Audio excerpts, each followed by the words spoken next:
Committee Room 29, Sound.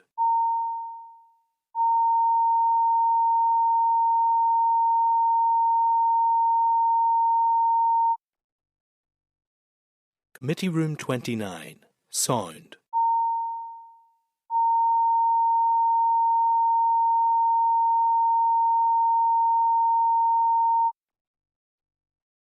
Committee Room 29, Sound.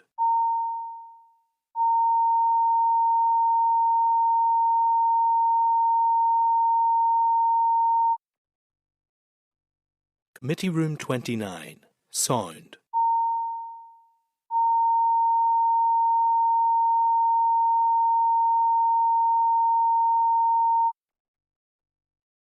Committee Room 29, Sound.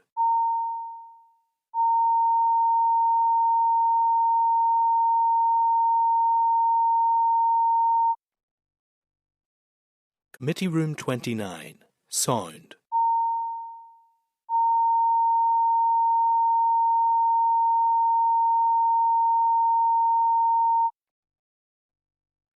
Committee Room 29, Sound.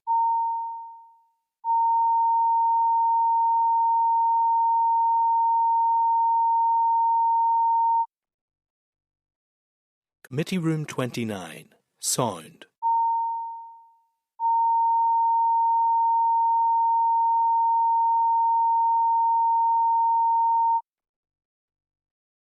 Committee Room 29, Sound.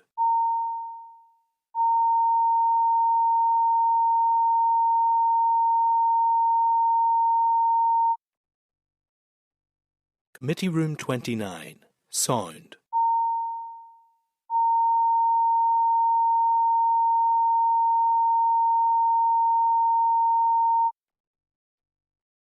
Committee Room 29, Sound.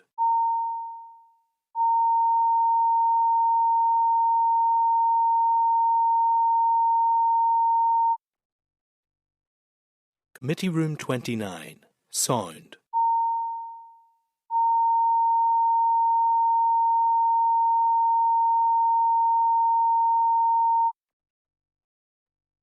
Committee Room 29, Sound.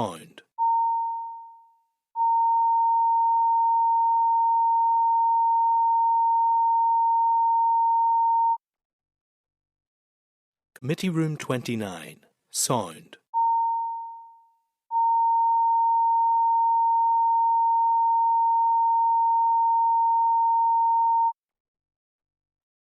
Committee Room 29, Sound.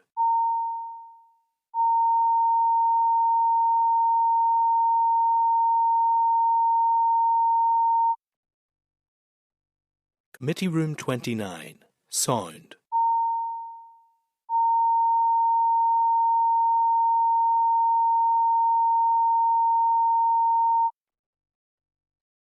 Committee Room 29, Sound.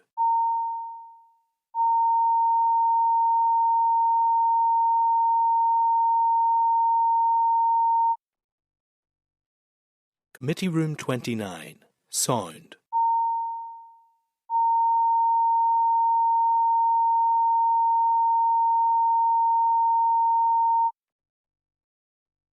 Committee Room 29. So everyone, welcome to the Committee for Infrastructure, and apologies if you were desperately wanting to join us at 10 o'clock today. We were getting some evidence from a witness, and so we're just a little bit delayed. But you're very welcome. Today, the committee will receive oral evidence from the Department for Infrastructure on the Rail and Transport Bill consultation and consider two proposals for statutory rules that are not subject to Assembly procedure. For those in attendance in the public gallery, you can use mobile phones, but devices should be muted.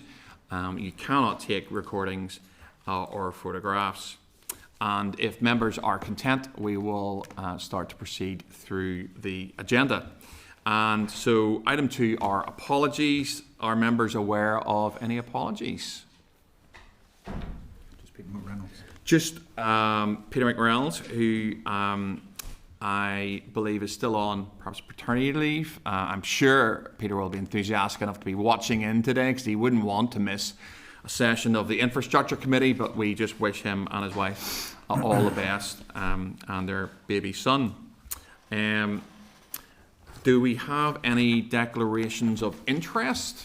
Any members who have interests could declare them now or later. So do any members have any interest to declare? Okay, that sounds like a no. That takes us on to chairperson's business. I have one item that hasn't yet got any coverage on committee yet, and I don't want to get bogged down into the political debate over this. So there's a rider. It's really with regard to the Irish language signage at Grand Central Station. Members will be aware that there is a submission to JR, the Minister's decision on this, and I think that was submitted earlier this year. The most talked about judge in Northern Ireland, Justice McAlinden, who pops up frequently on our committee, I believe has strongly urged that the matter be resolved within the executive so that it wouldn't have to be subject to court proceedings. I'm not going to get into any of the debate necessarily around the rights and wrongs of this. But I'm wondering whether or not committee would be minded to at least write to the Minister and ask what the possible costs. I suspect the Minister did stand up, I think recently in the Assembly, answering a question and said that obviously she was content to defend the decision and obviously the JR. But I'm wondering what the costs of that will be. And the second question in my mind around it is whether or not, and Justice McAlinden I'll put it mildly, strongly suggested that this matter be resolved by the executive, and whether or not there's been any progress on that. So that's, I'm happy to take views on that. I suppose the two things in the middle of that were, what does the department expect the cost of defending this JR when it comes back, and how far has the Minister got in terms of resolving the issue within the executive? I'm happy to take any views on that, but I want to keep it. I don't want to open up any debate around the rights and wrongs of what the issue is, because that's quite political. For me, this is just about process. John? Chair, I'm happy to support your proposal to write and seek clarity both on those costs. As you say, the judge's verdict was pretty damning in terms of the process up to now and the failure of either ministers or the executive to get to grips with these issues, which are not cross-cutting. But the reality is it's not to be decided at the courts, it needs to be decided at the executive table, and we need clarity on the costs and how long this is going to go on for. So I think it'd be worthwhile getting that information from the Minister as quickly as possible. Thanks, John. I'm happy to take anyone who wants to make reference to anything here. I would like to keep it quite tight, because I don't want to get marred in the reason for it all. This is about process, but it's just around that to get some information from what the department feels the cost of defending it will be, and then also any progress the Minister's made in terms of getting it resolved, which is very clearly what Justice McAlinden suggested when I think the matter first came to court. Harry? Fair, no, happy for you to take the steps you're taking. I think that's fair enough. Thank you. Okay. Our committee agreed? Silence. No one's not agreeing. So I'll take that as agreement. What we'll do is we'll write along those lines, just in terms of cost and any progress towards resolution of the issue. That's all chairperson's business that I have. We'll move on to item 5, which is draft minutes, and they are at page 40 of your pack.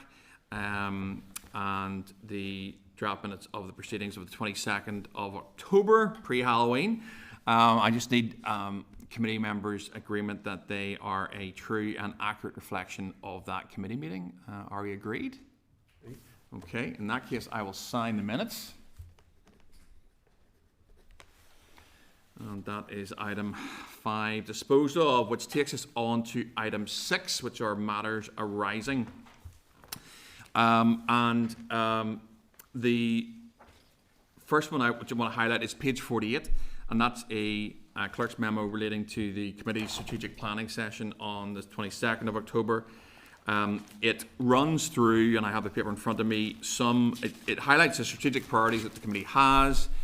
It also then takes us on point 5 through the possible bills that the committee will be asked to consider. At this point in time, we have the bill that we've just dealt with, Water Sustainable Drainage and Flood, the Ports Bill, a possible Rail Safety and Transport Bill, which we will have some evidence on later on today, possibly legislation related to address safety in school buses, and the possibility of 2 PMBs coming our direction. We also had quite a useful discussion before we broke for Halloween around existing, not only existing priorities, but we had a discussion around other things that we might want to consider, and they're at point 6. And you can see them there, and I'm not going to read all this stuff out, but there was wastewater capacity, LDPs, environmental aspects of wastewater, road maintenance, clearance of gullies and flooding, it's quite thematic, and the regulation of road excavation by utility companies were some of the areas that we looked at. Does anyone have any views, particularly around point 6, of areas that we may want to consider taking a look at? And I'll pause there for a second if anyone has any views on that. So we're looking at point 6 there. And the next thing then really is at 9 is the actionables that would come from perhaps looking at one of point 6, which are what we do next. So if we picked one, what would we do with that? And there are options at 9 there in terms of inquiries, reviews, or collation of existing evidence. Does anyone have any views, especially around point 6, that you want to share? Quietest committee in the world. So I will then share. I'll share the chair's views. I think. Justin's coming in. Justin, you can go in. You can go in before me. Go ahead, Justin. Just very quickly, should planning be there? Just resourcing for the planning. So I think there's something there. If you look at B, Justin, I know it says it's got local development plans there, just at 6B. I think that is an area we may want to have a look at. Now, whether we want to keep it focused to purely LDPs or widen it, but I think that is an area committee may wish to look at.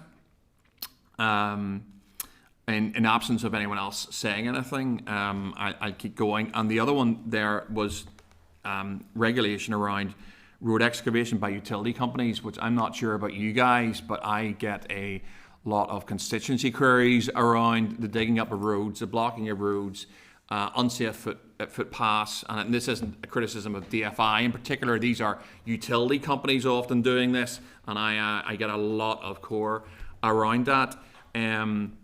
So those are maybe 2 areas that I think might be interesting to look at. I'm going to bring Deputy Chair in, John. Yes, Chair. Sorry I didn't come in sooner. I was on the wrong page reading. That's okay. I was doing my best to stall for you, John, there. You know I normally do like to come in and wax lyrical.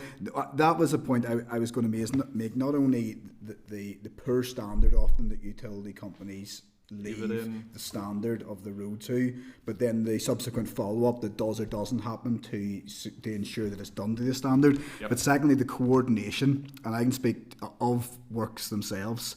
I mean, Carrickfergus has been blighted by roadworks for the last year on the same road week after week after week, and the common question is, and I'm sure it happens across the country, why did they not all get together and do the works at the same time, particularly when you see a new road scheme being done or a public realm spend tens of thousands or millions of pounds on, and then 3 weeks later another utility company comes in, digs it up and leaves a tarmac patch.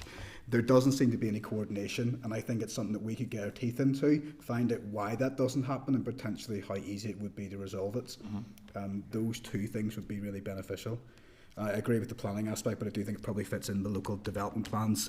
I raised a point in the chamber the other day. It does seem to me deeply concerning around local development plans that we are now 10 years on from RPA, and we are 7 years on from the deadline imposed on councils to provide their local development plans, and I think 5 out of the 11 still haven't.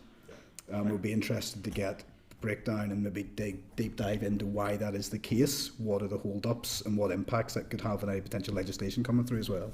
Okay, no, that's absolutely fine.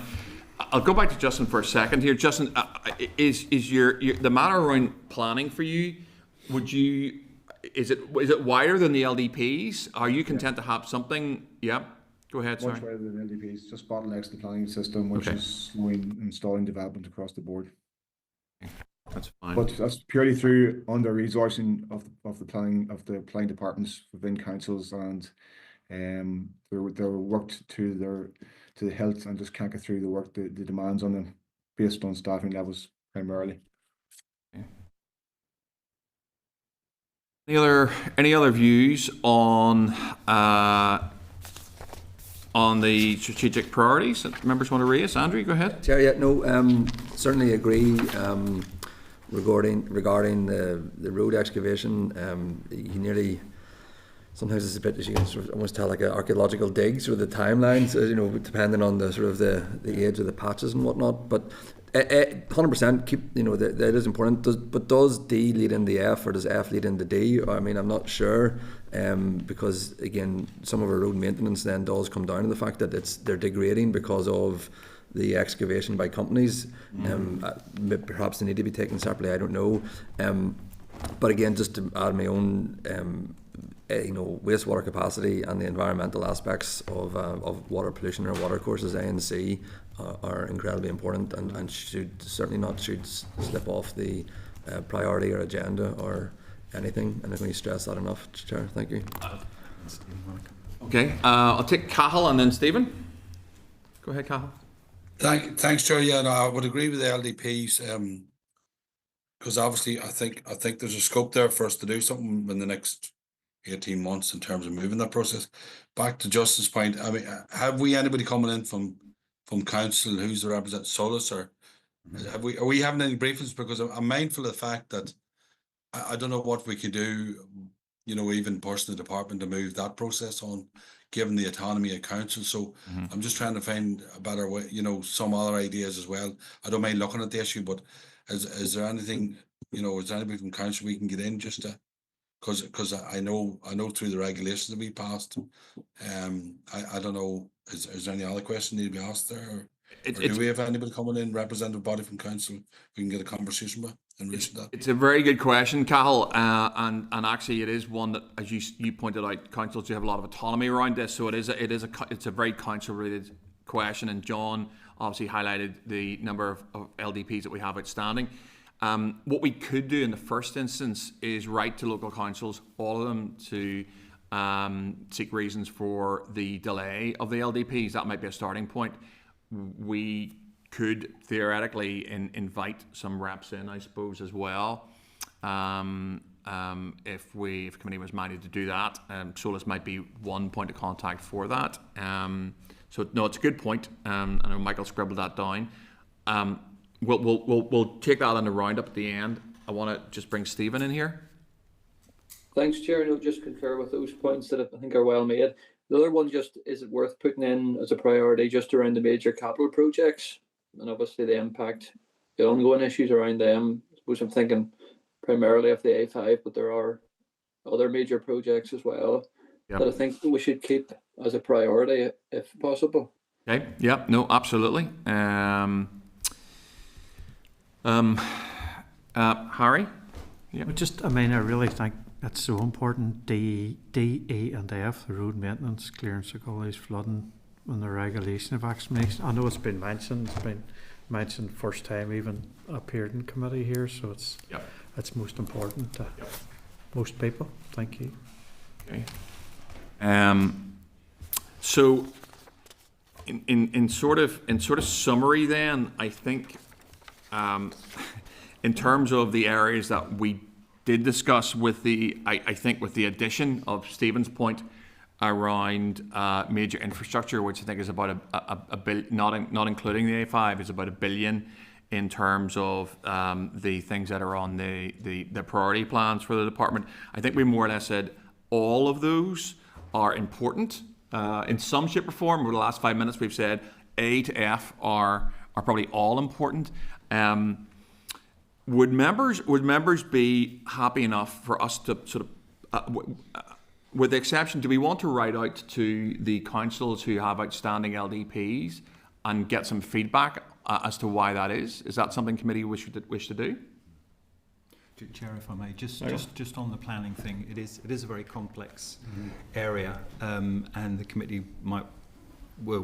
should really stay within its remit in terms of the role of DFI in planning and its role in coordination of the local development plans. So if you will allow me a bit of time just to check on the exact interaction between the department and local development plans before the committee makes a decision on that. There are a few planning related things coming up on the forward work programme, the consultation on the planning fees, which closes in December, the review of planning development management regulations. There's to be an update early next year on that. So there are a number of planning related issues. It would be if we were to start like an inquiry or a review now, we would have to be very clear about what the parameters would be and the outcomes would be within the scope of the 18 months left of the mandate. Okay. Cathal raised his hand. Cathal, go ahead.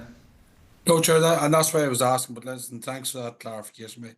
I mean, that's the kind of thing we need to talk about, and those couple of issues you raised in relation to local authority. We'll see how they pan out, and then we'll have a further look at it. But I mean, it's just like I said, I'm mindful of what we can do, what we can't do. But if there's a few suggested actions and things coming up on the forward work programme, I think we'll see how they pan out, and then we'll move on from there, Chair. Thank you. Thanks. Just on the local development plans, some councils have them completed and some haven't, isn't that right? Do you know who has and who hasn't? Or I'll get the list of the researcher who indicated that. Just one other thing, Chair, just to remind members that we did commission Raise to look at major road projects, capital road projects, as well. So if members want to defer a decision until we get that information, then we'll be better informed, or the committee will be better informed. Agreed. With that. Okay, so look, trying to summarise that together, our committee happy enough that we push this for a week. We'll let Michael do a little bit of work around some of the planning stuff. We maybe get a little bit more detail, and we'll give this a little bit more consideration next week as to how we take this forward. Our committee happy enough with that? Did you want to go ahead with the letter to the utility companies to the department? We could probably go ahead with that now if you wanted to. Just to ask them about how that's coordinated. Okay, no, that's a good point. Okay, so one thing we could do, and in light of both mine and John's comments earlier, we could write to the department to seek some information around the process and oversight and coordination, or lack thereof, of utility companies working on the roads. That's something we could do now whilst Michael compiles some information around some of the planning stuff and the other areas we've talked about. Would committee members be happy enough for us to write to the department along those lines? Yep. Harry? Sir, just when we're on matters arising, could I just check that we did request a visit to Hydebank for the new MOT centre? We're going to write. Yes. So there's ongoing discussion with the department as the appropriate time for that. So we'd like to coordinate that when there's something for members to see, but it's not yet operational. So the ideal time will be when the equipment's in, but just before they get going. I get it, because that's just making sure, because we want to do the visit before the public start. But as you say, we'll go firm on a date. Perfect. It should be around spring next And year. that's exactly what I mean. Appreciate it. Thank you. Okay, no, that's fine. Thank you for that, Harry. I think that's that one tied off, and we have agreement to write to the department around those utility companies. I'll take you then, still on matters rising, to page 51, which is the official report, and that's the work programme of the Interim Regional Planning Commission. We agreed on our meeting of October the 22nd that the clerk would furnish members with this information. In June, we asked for an update from the Secretariat of the Interim Regional Planning Commission. In response, the IRPC said that the IRPC thanks the committee for their interest in the report. The IRPC has sought further input from a number of stakeholders, taking on board comments made by the Infrastructure Committee. This has, however, impacted on the timescale of finalising the report. The Commissioners are now working on the report, however, given that we are now into holiday season, a final meeting has been scheduled for the 13th of August for the Commissioners to sign off the report, which will then go to the Minister for consideration. The committee is respectfully reminded that the Commissioners are working on a wholly voluntary basis in addition to busy jobs. Our committee agreed, or certainly a suggestion from me, is that we write to the IRPC to perhaps seek an update on the progress of its report, including anticipated date of publication. Committee happy enough with that? Someone say agreed? Agreed. Brilliant, thanks John. Okay, so we will ask the IRPC to give us an update and see where we are. Do members have any other matters arising from the previous meeting? Harry's obviously flagged one up already. That's okay. Nope. Okay. In that case, we will dispose of that. We will go to correspondence, and so you can follow this on page 67 of your committee pack, and there's quite a lot of correspondence. Take you to at page 73. There's a response from the Minister for Infrastructure to a committee request to be notified of the proposed source of funding for repair of the Barmouth moles at Castle Rock, Port Stewart, and I just need to get committee agreement that we welcome the allocation of this funding, and request that committee be kept updated on the progress of funds. Are committee happy enough with that? Agreed. Okay. Then there is another note at page 74, response from the Minister for Infrastructure to committee correspondence regarding the Department's assessment of the factors driving projected increases in floodplain extent. And again, I would want to get committee agreement to write to the department requesting that the committee receives a copy of the updated guidance in relation to climate change and flood risk when available as referenced, unless anyone's got anything else on that. Committee happy enough with that? Yep. Okay. Take you to page 131, which is a response from the Minister for Infrastructure to committee request for clarification on TransLink's role in supporting the All-Island Strategic Rail Review. Just to get committee agreement that we schedule oral evidence on the outcome of feasibility studies that are currently being undertaken and are linked to recommendations in the review once complete. Do we have a committee agreement for that? Mm-hmm. Okay. At page 179, a response from the Minister for Infrastructure to committee correspondence requesting an update on the TransLink Night Movers pilot scheme. And just to seek committee agreement to write to the department to request a periodical update on the night mover pilot scheme once operational. Our committee agree with that? Agreed. Okay. Suggest a frequency there. Do you want to request a frequency on the next page? And could we further ask that this is quarterly? Is that people happy enough with a quarterly response? Mm-hmm. Yeah. Just fell off the page.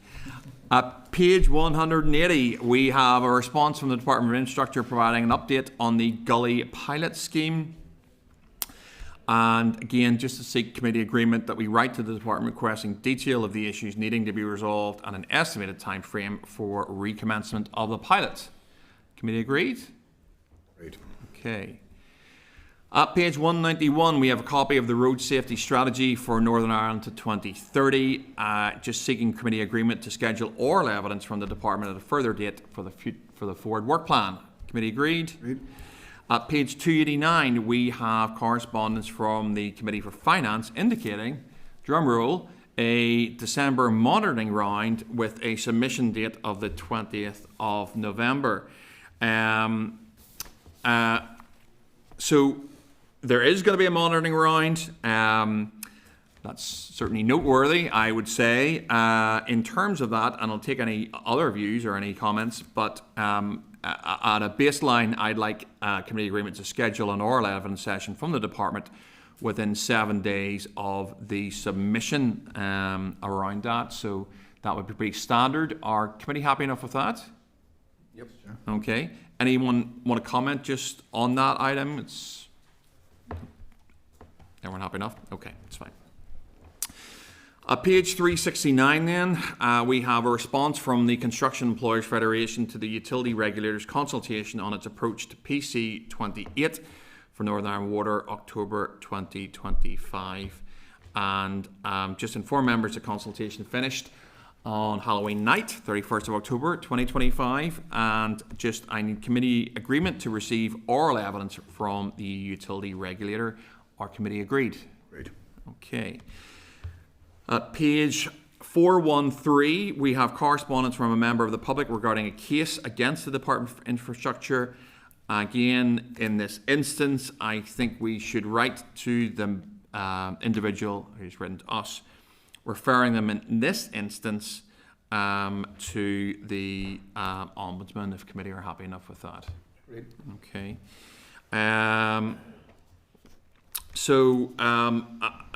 Just before we note other things, just ones, and I can't seem to coordinate them in the middle of all those because it's quite hard to organise up here, but I have sort of two I wanted to highlight before we note the rest. One is we did get a response. It's number 7.17 from the DERA Minister. It's on page 288 of your pack. And it's regarding a letter that we sent out both to the DERA Minister and the DFI Minister regarding the previous case on the A5, and we asked them to comment on Justice McAlinden's judgment at paragraph 200, and I think we did that sometime in October, I believe. So the Agriculture Minister has come back, and he has not said very much. Thank you for your letter, asking for detail on engagement between DFI and DERA in advance of Minister O'Dowd's decision to proceed with the A5 project. Your query relates to a matter which is currently under appeal to the Court of Appeal. In those circumstances, I do not consider that it's appropriate for me to engage on the issue outside the appeal process. That's fine, thanks, Michael. I'm disappointed in the first instance by this. The DERA Minister, of course, is entitled to his view on this. We did receive some legal advice recently, which I can't really refer to, but it is disappointing what we're seeing in front of us. We were simply asking for clarity from both departments around what Justice McAlinden said in a previous judgment. We weren't asking either minister to comment on what their evidence is going to be in a future case or anything like that. I have an actionable point from this, but before I get to that, I know Justin has indicated here. Justin, I'm going to bring you in at this point.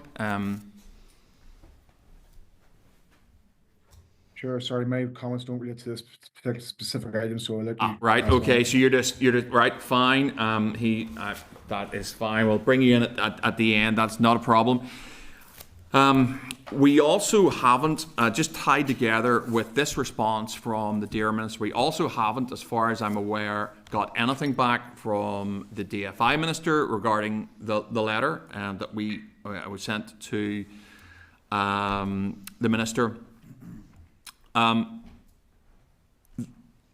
The more we ask questions about this, the more suspicious, I'll be honest, I become.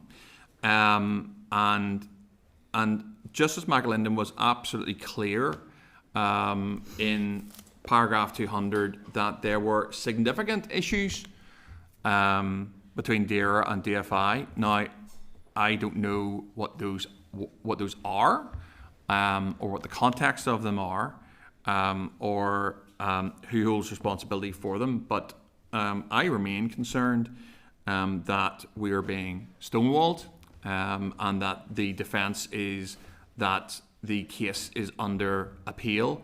We're not asking about any evidence regarding what's coming up. We're asking about a paragraph from a judge that has already happened. And I'll take committee view on this. I suggest, as far as I'm aware, we had a previous response from the minister, the DFI minister, who said that there had been 13 meetings over a time frame. And I would like to seek committee agreement, or at least get committee's views on this, that we write to both ministers and ask for dates of those meetings and minutes of those meetings. These meetings have already happened, they've already occurred.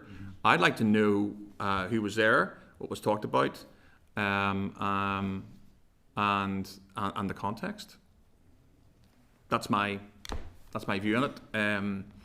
But it's for the committee to decide how it wants to take this one forward. You have the response from Minister Muir there. We haven't got one yet from the DFI minister on this. We're still waiting for that, which is disappointing, but there it is. Any views?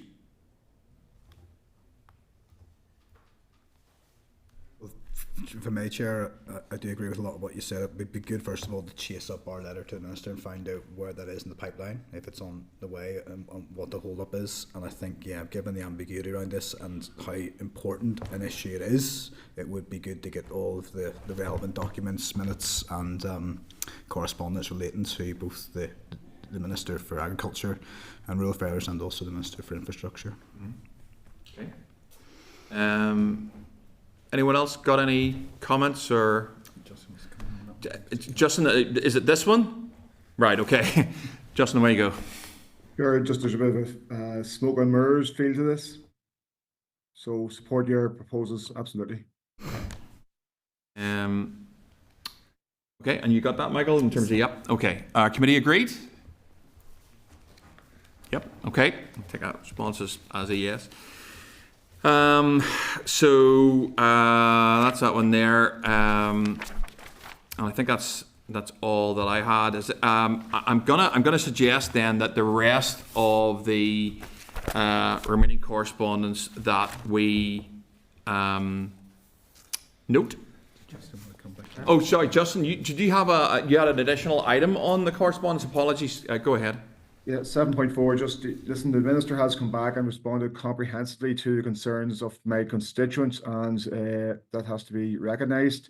The one concern, one remaining outstanding item is that there was an agreement to undergo a structural assessment of the retaining wall between the properties, and that has been done visually. I'm not sure if that really appeases my constituents in terms of their concerns.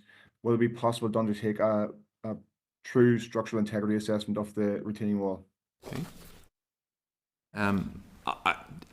Harry, same item? No. Nope. Okay. I thought that was going to be a stretch for you. I know your reach is long, but maybe not that far. Our committee agreed to write to the Minister along the lines that Justin has suggested, just to get some additional information. Okay, that sounds like agreement to me. Okay. Thanks, Justin. Harry? Thank you, Chair. Just on 7.14, Department, the Road Safety Strategy, and it's a progress report for 24-25. Yep. So I take it the Road Safety Strategy is ongoing, and then there'll be a future report, like say 26-27, yeah? Yep. We're going to get some, it's my understanding, Harry, we will have the department in and get some oral evidence around that, Harry. So no, it's very important, and we're gonna get that one in. Yeah. Thank you, Chair. No, thank you, Harry. Does anyone else have anything from the core which is substantial? I think we'll certainly keep our eye very closely on the monitoring round. That will be certainly interesting to see what happens there. But If there's nothing else, I suggest the committee that we note any additional correspondence we have in. Is there agreement for that? Noted. Okay, so that then takes us to item 8, which is the rail and transport bill consideration, and we are going to take some evidence from departmental officials around this. I'll just point committee members to page 416, which is the clerk's memo around the consultation. At page 418, we have the policy proposals for a potential rail and transport bill from the DALO, and at page 420, we have the policy proposals for potential rail and transport bill, and that's the consultation response. I would like to welcome Graeme, Suzanne and Linda to committee. I just need committee agreement that this evidence is recorded by Hansard. Members agreed? Agreed. And I would like to invite the representatives to make a opening statement of up to 10 minutes, and then you might expect some questions from committee members. The floor is yours. Chair, quick introductions. Obviously, I'm Graeme Banks. I'm Head of Rail Safety in the Department for Infrastructure. To my right, I have Linda Buick, who is Head of Public Transport Policy, and to my left, Suzanne Breen, who is on our legislation team. Chair, members, thank you for the opportunity to come here today and hopefully give you a bit of an overview of the bill and answer any questions that you have.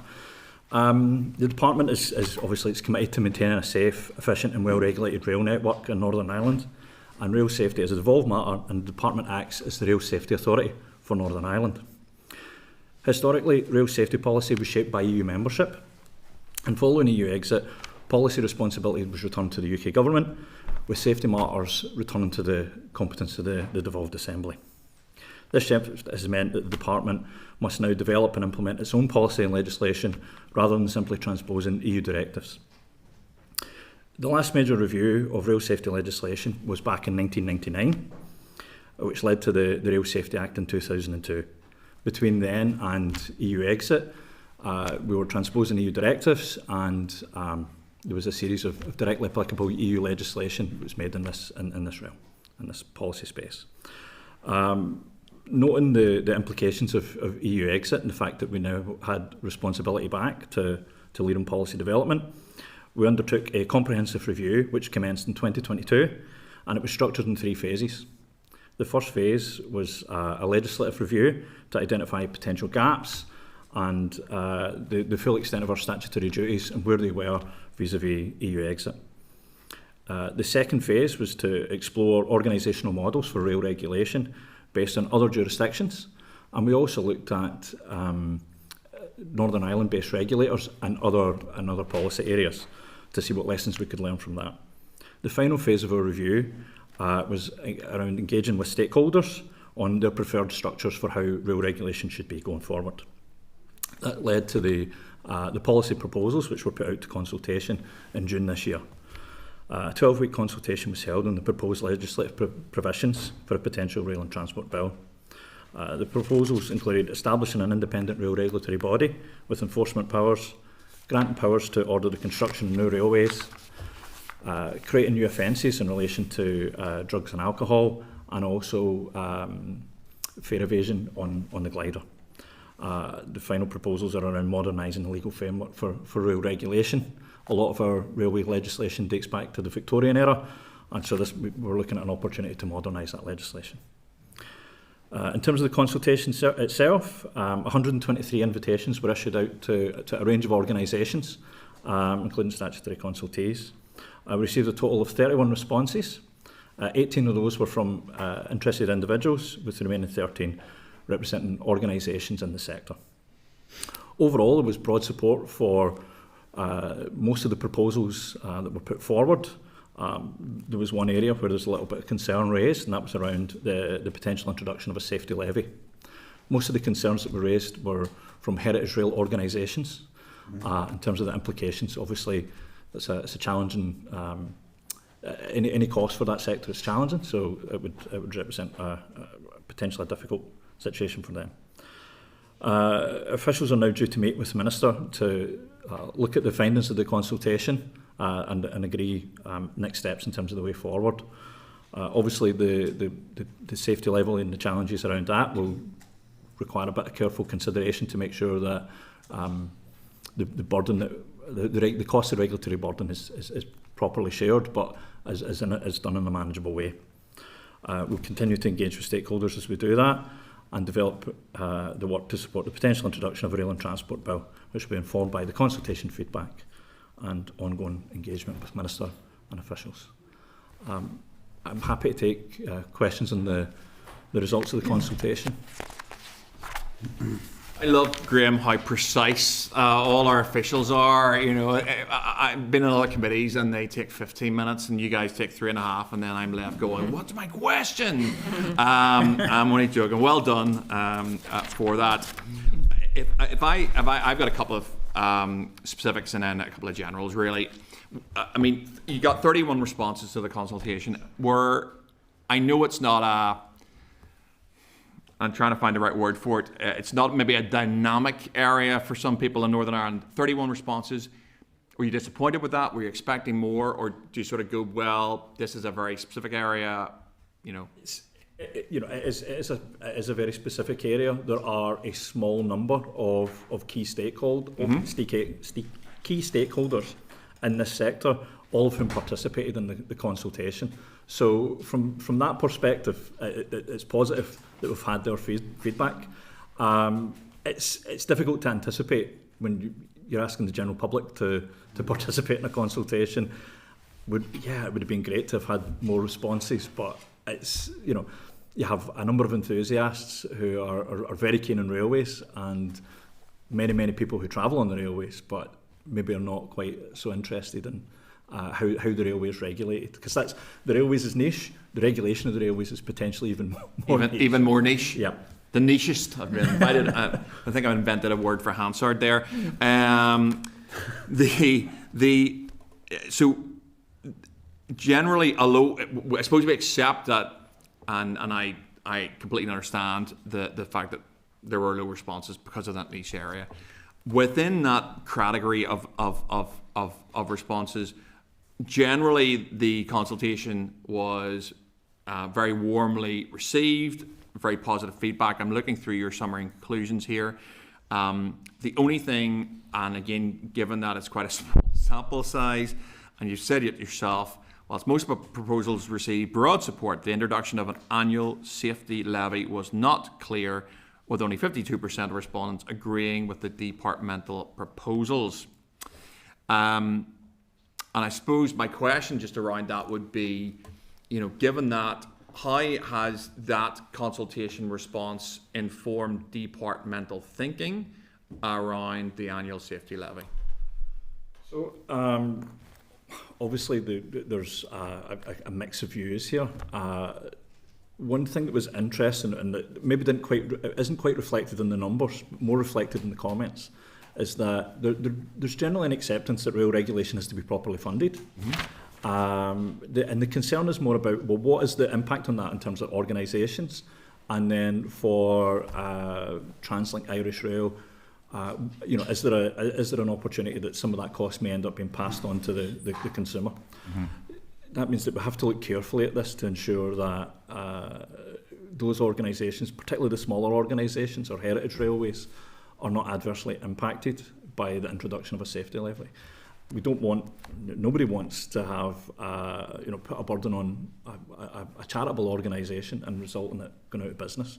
So we have to be very, very careful, and that's where we are at the moment. We're looking at how do we structure the levy in such a way that we result in properly funded regulation, but it's something that is not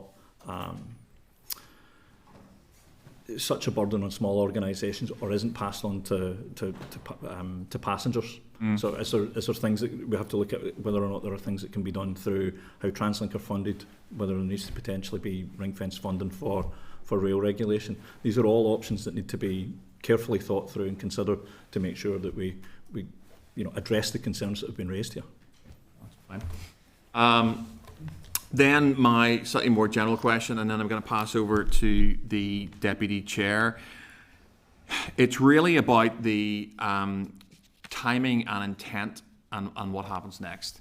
So at this point in time, clearly the committee are already considering one bill from the department around SUDS. We are expecting the ports bill to come at some point. Is it your view that we will see a bill around rail and transport in this mandate? Ultimately, it'll be up to Minister, and Minister has a range of priorities that she'll want to get through. So this will have to be carefully considered within those range of priorities.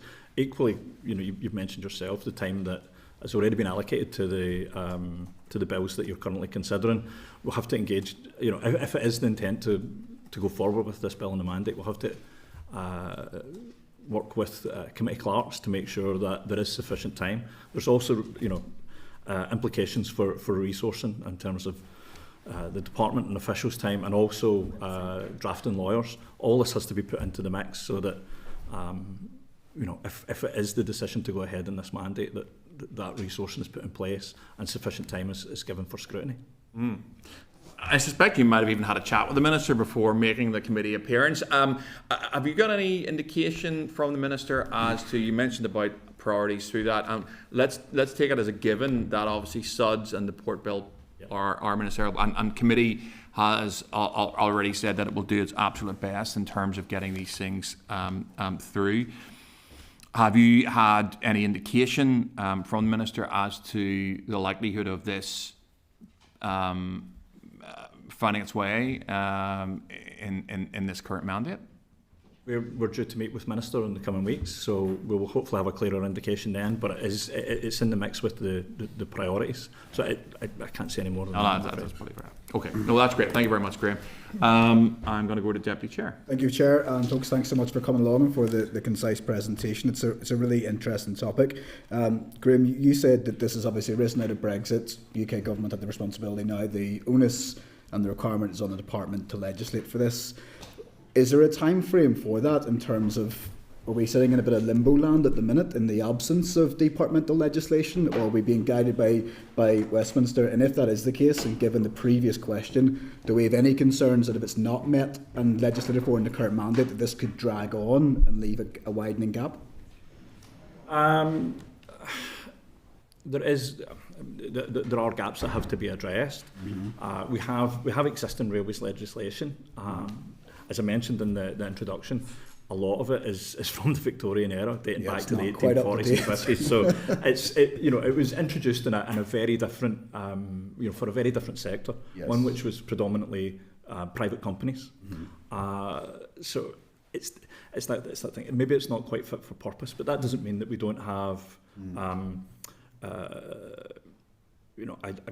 modern rail regulatory framework. We have that as a result of the legislation that was made during our period of EU membership. Yes. We have powers in many of those areas, but they're maybe not quite as clear cut or as encompassing as what has been proposed in the bill. Okay. So yes, there are gaps. There are gaps that have to be addressed. In terms of the immediacy of those issues, it's something that, obviously the sooner you deal with that, the better. Mm-hmm. But I don't think it would be too adversely impacted if there were, if it ended up in the next mandate, potentially taking 2, 3, 4 years.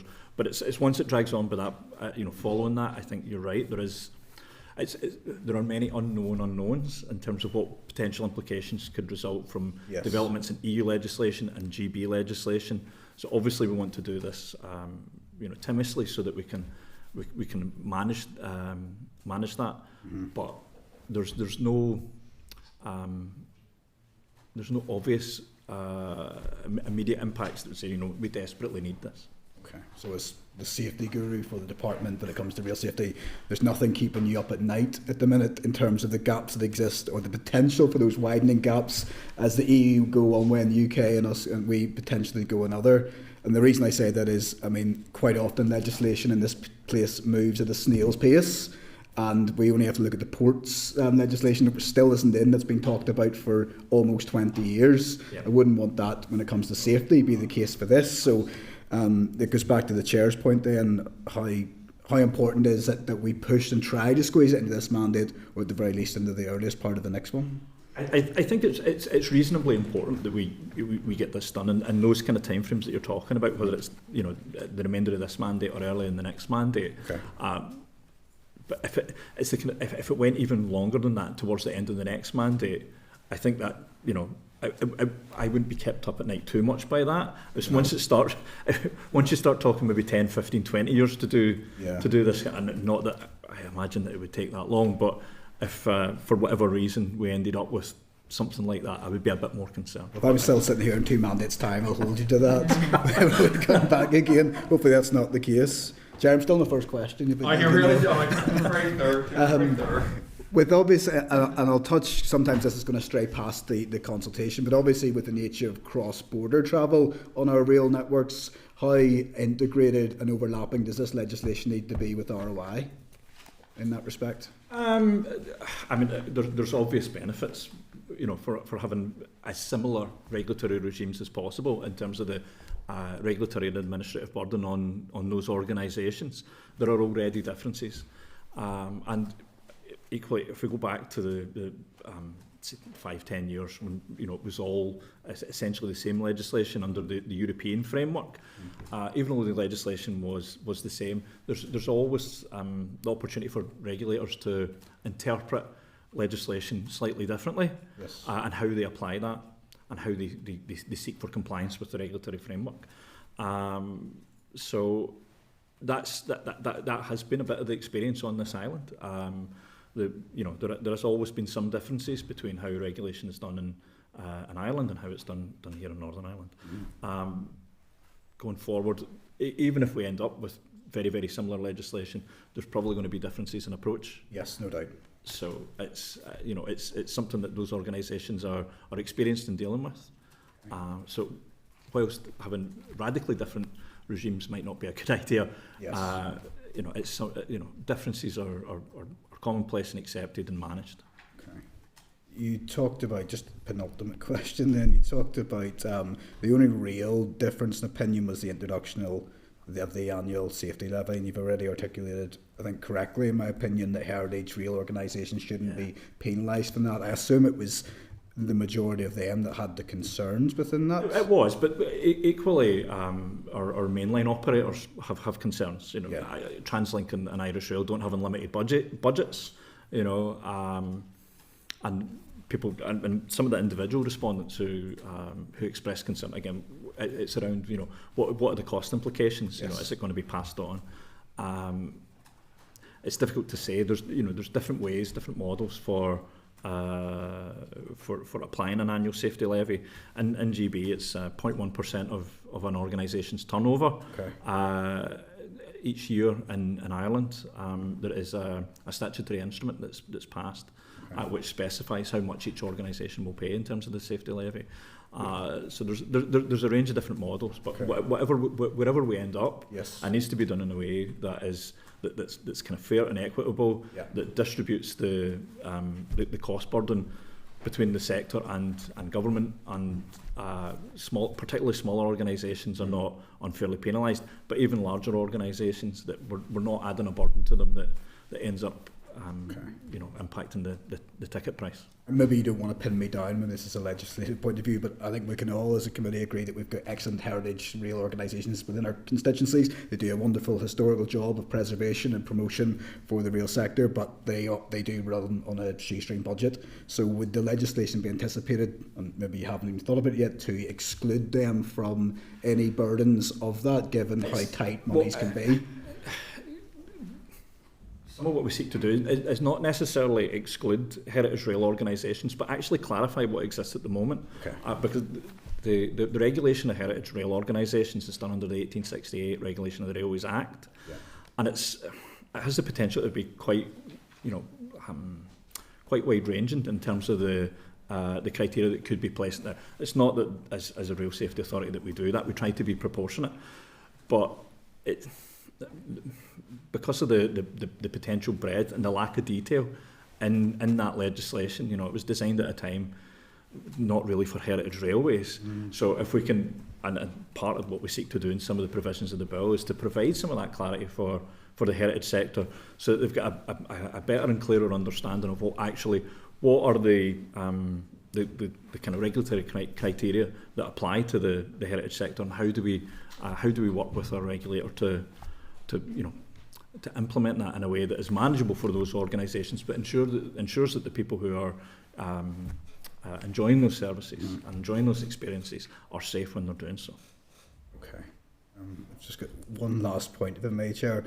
Is there anything within this that anyone within your team would have liked to have seen gone further in terms of the consultation or in legislation, and would this ever have extended to protecting passengers on board trains rather than on the safety of the rail network? And the reason I say, we've obviously had more and more recent tragic events on our railways across the United Kingdom, and hopefully they can be prevented, and we praise the police and everyone for all the work they do, but this may well be something that needs to be looked at, how we protect better our passengers on board, and that we seek to do whatever can be done within the parameters of the law to do that. Is that something that would even have been considered within this? It's not something that was considered within the scope of the bill, but we are aware of the work that goes on between TransLink and the Safer Transport Policing Team and the PSNI. There's a lot of good work that is done within that partnership. They do patrols and stations on trains to provide a bit of comfort and security for passengers.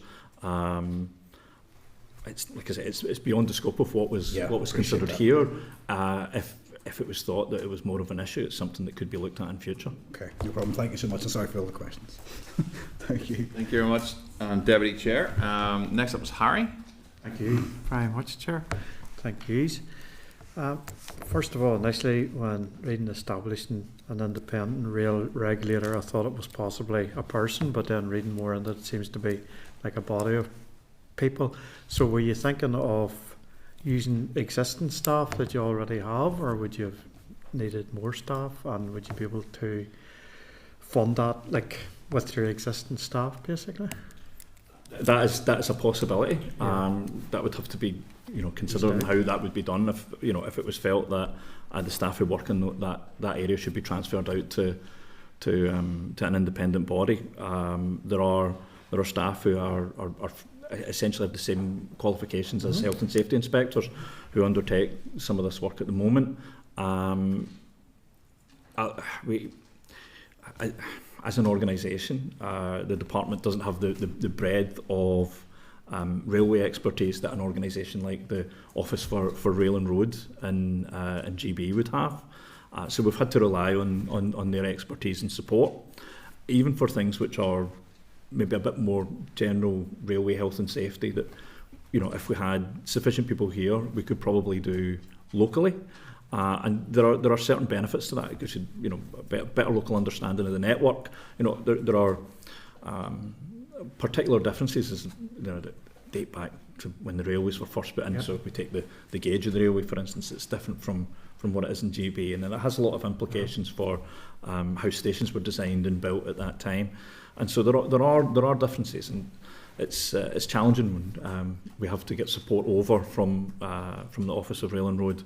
You have to explain to these people who are used to the GB rail network, what are the peculiarities of our network. So it adds a bit of time, and that could probably be better spent in actually doing the work of regulations. So yes, it may be that it would be better to have some local inspectors, but equally, as I said, that breadth of expertise. We're a small railway network, and if we want to ensure that we are as efficient as we possibly can be when it comes to rail regulation, I think that it's appropriate in some instances to rely on or to continue to rely on that expertise that exists elsewhere.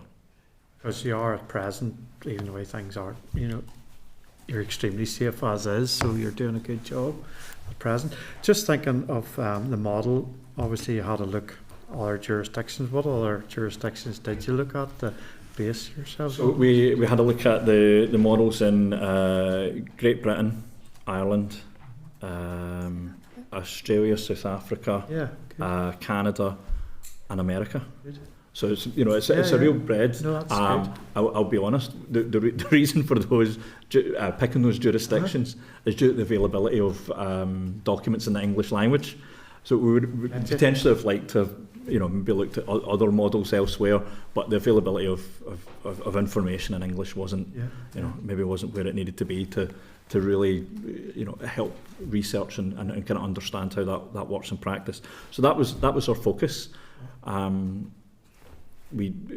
think we've certainly learned a lot from looking at those different models, and some of that is reflected in the proposals that were brought together and consulted on. Very interesting. That's good.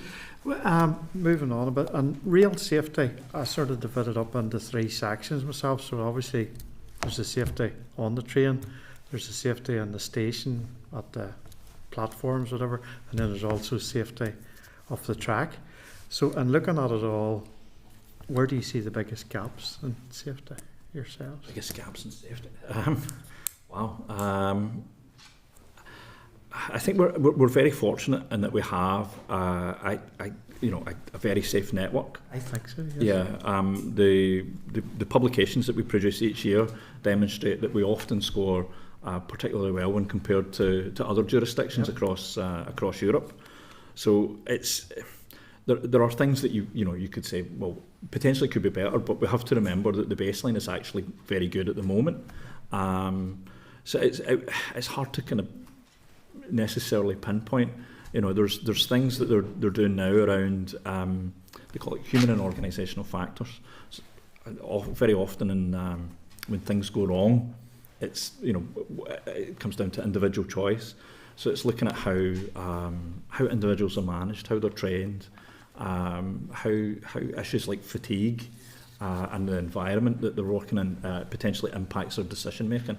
And so I think going forward to make things potentially safer than they are now, that those are potentially the areas to focus on. Now, that's not necessarily something within the scope of this bill, but if you were asking me for a priority for safety, I think that would be a reasonable area to invest in. And just to finish, I see some of the dates banded about 1871 Act and stuff, but did we ever in this jurisdiction have a regulator before? Yeah, well, the department has acted as rail safety regulator since 2006, I think. Prior to that, it would have been Her Majesty's Railway Inspectorate. Okay. But around that time, there's another but yeah. Okay, and I do appreciate you mentioned the heritage relays and the tramways, which I think is very important as well. So, yep, thank you, Chair. Thanks very much, Harry, for that, and how you finished off there on Heritage Railways. Going to give a big shout out to Downpatrick and County Down Railway and the Giants Causeway and Bushmills Railway, in case they're listening in. And I was looking up there that actually the Downpatrick one uses Irish gauge, which goes all the way back to 1840, which is incredible. And I think the only one in Northern Ireland. So big shout out to those two this morning. We're going to go to Andrew. What? Stole my thunder. Oh, you're joking. I honestly didn't do that on purpose. I'm so sorry. I was teeing up my local constituency, Downpatrick and County Down Railway, and then there goes the chairman. What a shocker. I got the Newcastle again. No, listen, thanks for the brief. Thanks. A lot of the main questions have been asked, so I'll not sort of go on too far. But again, just to reference genuinely the Heritage Railway again, as my chair has pointed out, to do Australian work, there is a concern amongst the Heritage Railways, not least Downpatrick and County Down. I suppose really, is a levy the best way to ensure the safety for whenever it comes to these heritage railways? I suppose that's the first question. I'll come on to the other ones, but that's the main thing, really. Yeah. It's something that we need to carefully consider in terms of, one, whether or not it's done, and then two, if there is a levy that is introduced, that it's affordable. In GB, and I believe in Ireland as well, although the amounts might be a little bit different, but in GB it's around £5,000. A lot of the heritage, particularly the smaller heritage operators, will be charged for regulation by the ORR, and I think there's something similar in terms of the amounts in Ireland. Now, it's £5,000 for an organisation like that potentially is a lot of money, but I think the benefits for proper regulation of the heritage sector, with regulators that are more experienced in dealing with those organisations, can only be beneficial for the heritage sector in terms of the safety standards that are applied. How it's funded, I think we need to be very careful so that we don't drive heritage organisations out of business. Well, yeah, I suppose the point being, even like £5,000 for a charity, any charity goes an awful long way, and actually you sort of going, well, where's that £5,000 better spent? Is it better spent in actually providing for the safety, or is it better provided for a levy to? So I'll let you want to answer that. Maybe, I don't know. I was going to maybe leave it hanging. Well, we have to like, as I said, we have to be very careful on the model. The intention is absolutely not to endanger any of those organisations, but it's about the equitable distribution of the cost of regulation and how that's achieved. I suppose, and again, just to touch on what Mr. Stewart said, and as again, I've already had the Henry VIII things again, just on the awfulness of last weekend. I mean, is there things you think that might, come from that into the railway network, into the regulations that are here on the back of that, or in terms of security on security, the railway? Yeah. It's possible. It's not something that we looked at in terms of the scope of this bill. Yes, there are incidents, and it's unfortunate that it happens. There are teams of TransLink and team PSNI. It's difficult to say without actually conducting some work in that area and some research to understand whether or not it would be it would benefit from different or more or new regulation. Okay, thank you, Chair. Thank you very much, Andrew. Justin, you're next. Thank you, Chair. Thank you, Graeme, Suzanne, Linda. I think it's a wonderfully interesting presentation. I think we're all real enthusiasts at heart, and I'm going to talk about the devastating impact of Brexit across these islands on so many fronts. But most devastating has been for my 4-year-old, who is a train enthusiast, specifically steam trains. And since Brexit, the Enterprise train has not travelled north. The Enterprise steam train has not travelled north. Why is that, and how can that difference be changed so that it can come north? Okay, so my understanding is that there are currently no qualified steam drivers to operate a steam service in Northern Ireland. It's, there's no restrictions on whether or not the train is allowed to run. The train is allowed to run. There's simply not a qualified person to be able to operate the train in Northern Ireland. Surely the same train driver can cross the border. If he's licensed and experienced and certified to operate the service, then yes, but there currently isn't one. That's my understanding. Much to the disappointment of many 4-year-olds and 40-year-olds. And Justin, maybe you would consider taking a steam driver course, and you could be a steam driver MLA. There must be votes for that down there. I'd say there's votes for that everywhere. I think we're all steam train enthusiasts at heart. And so thank you for the clarification on that, Graeme. In relation to rail safety, what are the regulations around working in the proximity of a railway line? And what are the consents and permissions that must be sought? And what are the consequences of not seeking those permissions and proceeding with construction works in the proximity of a railway line?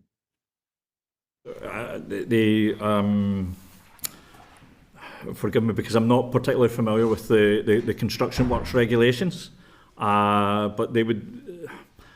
If you're working in the vicinity of the railway line, you would have to comply with the construction works regulations. If you're working on or near the line within the boundary of the railway, the construction works regulations apply, as well as the railway safety management regulations and the common safety method regulations.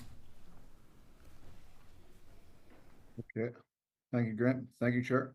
Thank you very much, Justin. I will take a quick scan round to see if anyone else has any questions. Don't want to dispossess anyone of their chance, but I think that's probably it. Graeme, the only thing that I had in terms of sum up was whether or not the committee could get a list of the consultees that were written to, and then perhaps those that responded. Is that possible? You could provide that to the committee? Yeah, we can. Yeah, I'll certainly have a look at it. Yeah. Okay. Absolutely. That's us. Listen, thank you very much for your time. We really appreciate it. Very interesting evidence. So thank you. Thank you. Well, see you again soon.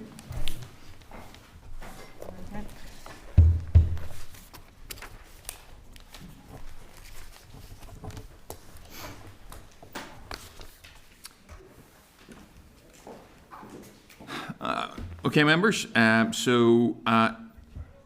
Any actions that we want to take from the evidence session? Deputy Chair, start with you. It's mainly to the Department Chair, and it touches on the point that both you and I asked. What is the realistic time frame for this legislation? What is the assessment of the departmental bandwidth for legislation production? What are the impacts of the staffing absences? Will this see the light of day before 2027? And if that is not the case, sorry, just to follow up, what concerns are there about the growing gaps potentially in real safety in the absence of legislation here? Yeah. I think that's critical. It'll be interesting to see what the department comes back with regarding that. I'll take any more, Andrew. Just again, I mean, it was touched on across the board, but the financial pressures upon Heritage Railways is quite acute. And again, I mean, but genuinely do have a very good one in Downpatrick and South Down, and yeah, some. I mean, I actually almost balked when I heard the 5,000 levy, because I know that's what they'll be doing too. So I mean, it just I appreciate nobody wants to compromise on safety, but again, it's just is paying a £5,000 levy the best way to enjoy? I don't know. Anyway, sorry, Chair. Thank you. No, it's a really good point. So actually, John and I both raised our eyebrows at that figure of £5,000, and that would be problematic, I'd imagine, for both of those organisations, because it's quite a lot of money, and you know, I suppose we don't want to lose this. You know, these are two organisations operating in Northern Ireland. One with the only Irish gauge that we are aware of, you know, and even as Justin mentioned, he has a 4-year-old who's very enthusiastic about steam trains. I love the fact we still have steam trains in Northern Ireland. You know, what a wonderful thing that is. So I think we want to be really careful about that. We will, we can certainly get right to the department and just flag that up, because we wouldn't want to see these organisations being put under the level of financial pressure that we would lose them. There's no question there. So I know the North Coast one as well. It's a good spin too. So it is. Well, they've got good shout outs this morning at committee. Any other members want to raise anything? I'll come to Michael in a second. I think everything's covered there. Michael, anything that you noted apart from the thing that I raised in terms of consultation responses? Yeah, I'm just checking that there's a committee agreement that we write around the 4 points that were raised by the Deputy Chair, and to write to the Department around concerns for Heritage Railways and the levy. So that's the only thing. People agreed? Yeah. Okay. That's great. Thank you. Thank you, Michael. That takes us to item 9, which is the active travel delivery plan, and this is written evidence or lack thereof, perhaps from the Department of Infrastructure. We haven't received a paper for this yet. Members may wish to note that this item has been scheduled on the forward work programme since the 17th of September, and the department has had time to produce said paper. There are a range of options for the committee around this regarding the lack of provision of said paper to the department. I know Peter was very keen on this. I think Andrew was very engaged on it as well. We can simply, I can verbally at this point in time, and Dalla was in the back there, express some level of disappointment regarding it. If we want to, we could write to the department or write to the minister and say that the committee is disappointed in not receiving these papers in a timely manner, because it's an important item for committee to consider, and we can't really do much on it until we get this evidence. So I'm happy to take any views that the committee might have around this. Andrew? Just again, sorry, I didn't mean to cut in front of the. Oh, no, I just wasn't due deference, Chair. Deputy Chair. Too kind in this committee. What was disappointing, you know what I mean? I mean, whenever you have to, when you're looking for something and you're having to phone the clerks to try and get it, and you're hearing their frustration from the department.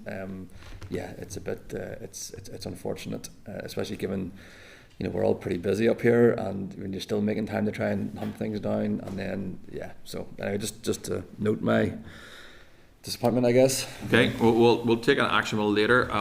We'll hear from Deputy Chair. No, it was just to agree with that point. I think we expect at the very least to have the papers that are required to do the work that we want to do, and it is frustrating not to have it, especially when I'm sure the clerks have been chasing it up all week to try and get the papers prepared. It's the least we can expect. Do we have a committee agreement to write to the Minister expressing our disappointment on behalf of the committee for not receiving these papers in a timely manner? Yes. Okay, well, let's do that. Can I also ask for committee agreement to schedule an oral evidence session in the Forward Work Programme at a future date for this? Agreed? Okay, great. Okay, that takes us on to item 10, which is subordinate legislation. An SL is not subject to Assembly procedure. I need to advise members that there are two proposals, SL1 for statutory rules that are not subject to Assembly procedures and are not required to be laid. These are listed on page 325, and you can follow them from there. We have SL1, the parking and waiting restrictions, Derry, London Derry Amendment number 3, 2025. And SL1, the parking places disabled persons vehicle amendment number 5, Order Northern Ireland 2025. Do members have any issues they want to raise on either of these? No, Chair. Nope. Are members content with the proposals for the SRs? Content. Okay, that takes us then to Forward Work Programme on page 408. And members can have a look at that, and I'll take any opinions on it, but without members expressing any contrary views, I would seek committee agreement to proceed with the evidence sessions as set out in the draft Forward Work Programme to reflect any decisions taken today. Are committee members agreed? Mm-hmm. Okay. Do members have any AOB that they want to flag up? Any issues, Chair? Deputy Chair, go unless ahead. You've got one beforehand, no? No, I don't. No. It's all yours. It's one, and it's not in my constituency, but I've been contacted by people who drive on it, and it's the Kilray Bridge in East Londonderry. Mm-hmm. Is currently closed, causing havoc for commuters and for traders, and I think there's a bit of confusion and frustration trying to seek clarity from the department, and I was wondering if possible, if this committee would be willing to write a letter asking a couple of questions to the Minister to try and get some clarity for those who are using it and are not using it in this case, and finding deep frustration on the back of that. And my understanding is a feasibility study was carried out for maintenance on the bridge in 2022 but never completed. Mm-hmm. It'd be good to see if that could be reviewed. Diversions that are in place and signage is inadequate and causing havoc in the area, and if this could be reviewed. And is there anything being looked at to support traders and haulage companies affected by the diversions and the chaos that's in place currently? That would be useful to get. The second one, if I may, Chair, and apologies it was missed last week, but I see the Minister's just announced that she's going to just officially announced the legislation on pavement parking. Right. It's just come out. I don't know if anyone got a heads up. Pardon, I didn't. And I'm just, and it factors into the discussion we're having. I mean, I welcome it. So it's been long in the pipeline, but again, it comes back to the previous point. Where does this sit in the legislative agenda? How realistic is it? It's going to fit in. Could we get clarity from the department on when this is going to happen and how the officials are going to make it happen? How did you find out about that? It's on the DFI Facebook page, and someone just sent it to me, asking me questions about it. Release, I think. Yeah. So. Right, okay. So I didn't, and again, the reason I didn't raise it during the previous one is because I wasn't sure it was discussed last week, and it wasn't. No, it wasn't. Okay. We'll just take John's point first. Our committee agreed to write to the department along lines he suggested concerning Kilray and the bridge. Yeah, definitely. And also it's a beautiful bridge. Mm-hmm. It's a very stark bridge. So exactly. It needs to be one way or another, like exactly. It's a bit like the coil one, doesn't it? Yeah, it's lovely. Yeah. That's agreement to write along those lines. Justin? AOB. Thanks, Chair. Yeah, Chair, there's a press release has come in from the Mineral Products Association warning over critical road maintenance funding and staff shortages threatening safety and the economy. They've said the road network is now at a critical point with dangerously low levels of maintenance funding and severe staff shortages within the Department for Infrastructure, threatening both road safety and the wider economy. Local councillors and contractors are reporting that resurfacing and defect repair programmes have been drastically scaled back or delayed, leaving communities and businesses facing deteriorating road surfaces and growing safety risks. At the same time, DFI's road and asset management team's capacity to deliver essential maintenance work has been severely undermined by unprecedented staff shortages across engineering, inspection and procurement teams. The situation has reached breaking point, according to Gordon Best from the MPA, with years of underinvestment combined with a loss of experienced staff, meaning that our roads network is literally crumbling faster than it can be repaired. The safety of road users and the efficiency of our transport system and the competitiveness of our economy are all being put at risk. He's further said the MPA is calling for road maintenance budgets to be restored to sustainable levels alongside additional resources for a DFI workforce recovery plan to address critical vacancies and rebuild technical capability across the department. £1 not spent on timely surface renewal costs up to £4 in future reconstruction and damage costs. What Gordon Best is calling for, he said, we need to see leadership and urgency. Safe, reliable roads are not a luxury. They are the foundation of a functioning economy and a basic expectation of the public. The time for short-term cuts has long passed. I propose that we ask the Minister to come before us so that we can seek answers on these issues which have been raised by industry, who are fundamental to the safe status of our roads. Okay, thank you for raising that, Justin. As far as I am aware, we did actually ask the Minister to come before committee, maybe before she was scheduled to, and I think there was some view from committee that actually perhaps, and again I haven't been round so I can't properly comment on it, but the frequency perhaps of how often committee saw the Minister, committee felt wasn't as regular as we would have liked. As far as I'm aware, and I think I saw a call around this, the Minister maybe wrote back and said she's coming in February. She's coming in February. Now, that is quite late. In terms of, I suppose, Justin, in terms of what you read out, I'm content with writing the Minister again. That's not an issue for me. I think there are, look, the press release does highlight very, very serious concerns. I think the December monitoring round will be crucial. I certainly will be keeping a very close eye on the £90 million that, as far as I'm aware, and it was in correspondence to us in this committee, that the £90 million that isn't being used on the A5 because of the judgment is being sent back to the centre. It came to the department on a ring-fence basis.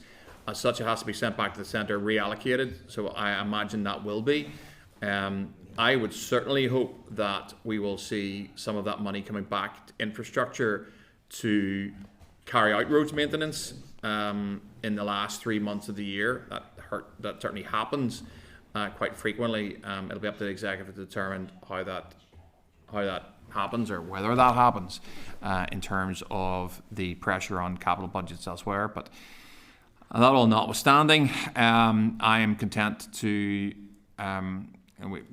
write to the Minister again asking if she will come before that scheduled meeting in February to discuss not just roads, but I think wastewater infrastructure and active travel, I'm sure, would be high on the agenda of committee members without putting any words in their mouths. Our committee agreed to write again to the Minister along the lines that Justin suggested. John, do you want to come in there? Yeah, I did, Chair, and I apologise, I didn't realise that the Minister had replied to say that she was coming when she was coming, because I think we made a pretty fair case as to why. I know that other ministers from other parties in other departments have been in front of committees umpteen times at the beck and call of committee, regularly do in much busier departments, And I think on the trajectory we're on, if it's only going to be February, then it would be the end of the summer recess before potentially we see the Minister again, if my calculations are correct, which would mean once between now and next September. Given the dire states of certain aspects within the department, I don't think that's going to be suitable.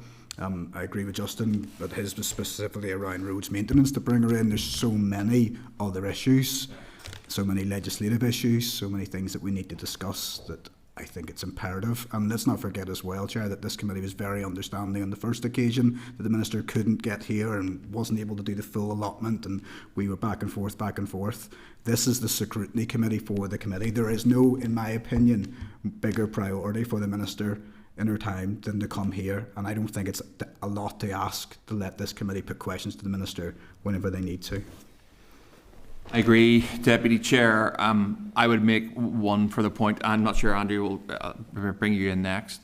I think the committee, and I've only been around for a short while, I think the committee is very fair and balanced in how it deals with issues, and particularly how it deals with officials coming in from the Minister's department.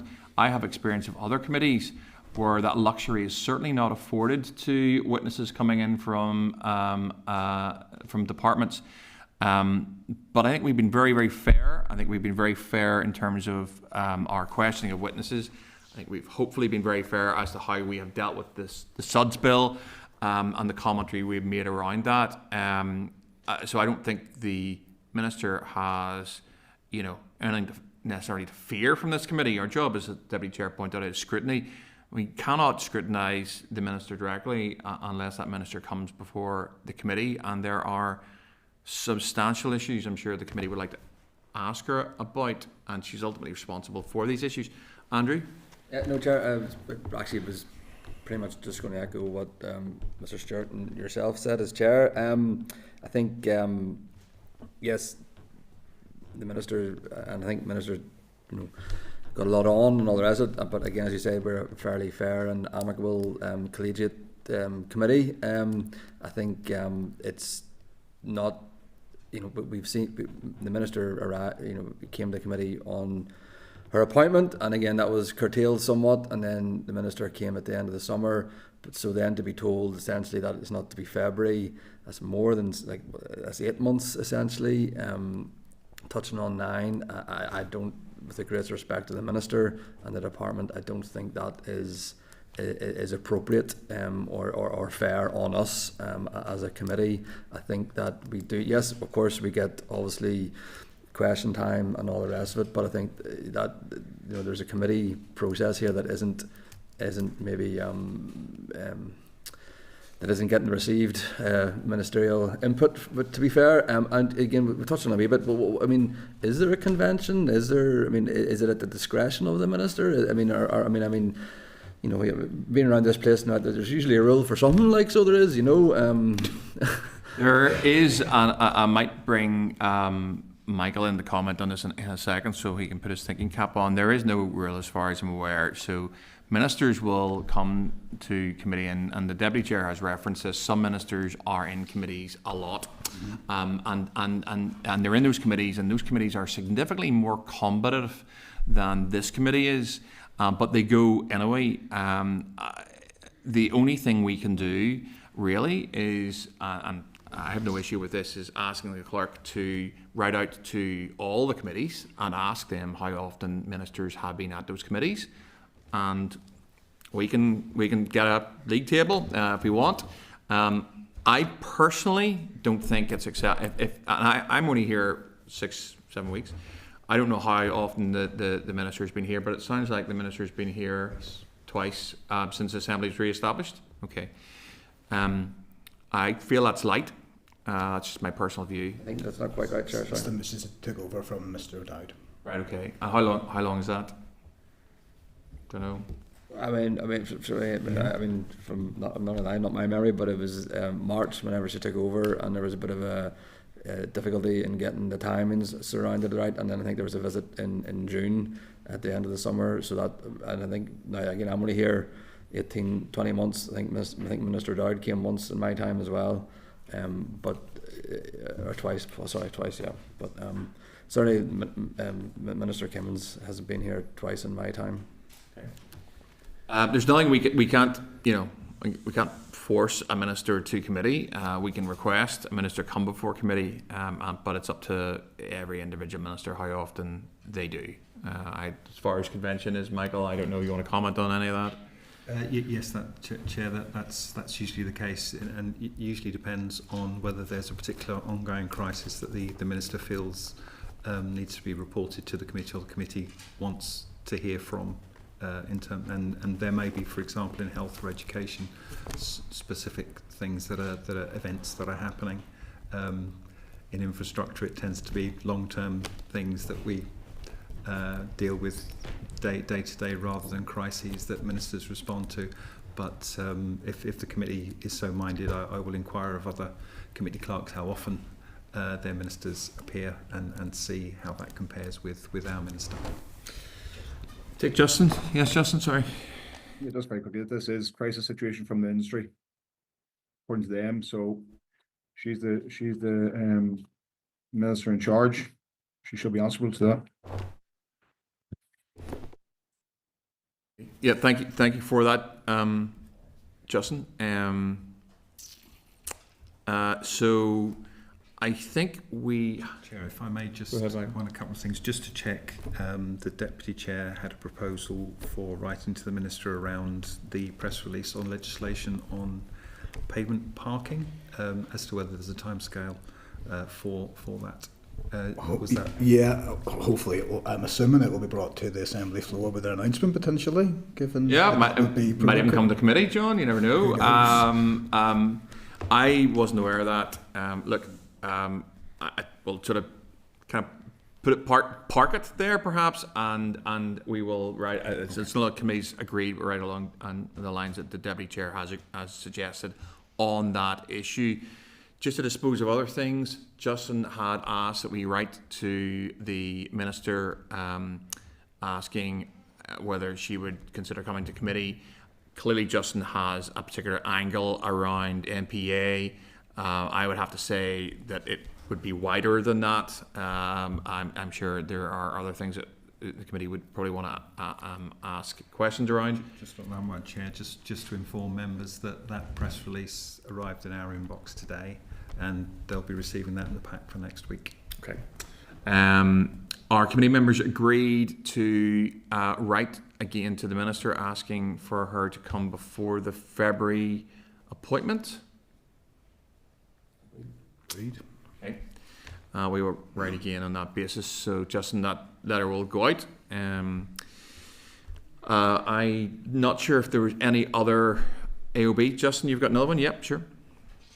Sure, I don't think it's acceptable to write to say to come before February. I'm saying it's acceptable to write to say come now, deal with this issue, which is very, very pressing, where our roads are crumbling and there's potholes that you could lose yourself in if you fell into it. I just don't think it's acceptable. So she can come in January and that's okay. I don't think that's acceptable. So I think it's a matter of urgency should be called before this committee. So we will. So the February date, Justin, my understanding is that's when she offered to come, and I think that was a scheduled date. What we will do is we will write out and ask her to come to committee with a level of urgency to discuss issues. As has been discussed, Justin, and you heard it all there, we can't make a minister come, we can't force her to come.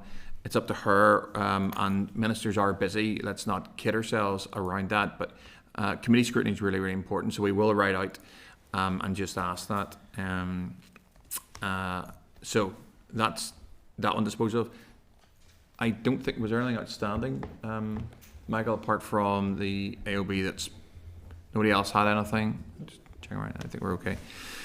Okay, so that is AOB disposed of, which leaves us with date, time and location of the next meeting, and I just need committee agreement for the next meeting to take place at 10 a.m.